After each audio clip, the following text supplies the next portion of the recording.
حضرت واصف علی واصف رحمۃ اللہ علیہ فرماتے ہیں، رمضان شریف میں ایک عبادت جو ہے کئی عبادتوں کا ثواب دیتی ہے، اور ایک توبہ کئی توبہ کا کام کرتی ہے۔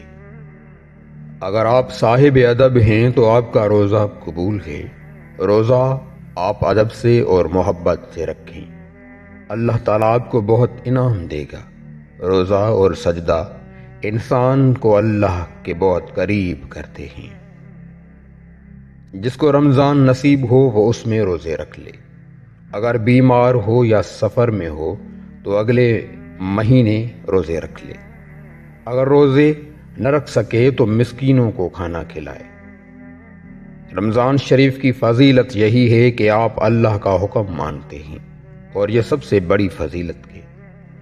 آپ کو اس کی اطاعت کا موقع ملا ہے تو آپ اطاعت کرتے جائیں، یہ فضیلت کی فضیلت ہے، فوقیت کی بات نہیں ہے۔ اگر روزہ قبول ہو جائے گا تو فوقیت ہو جائے گی۔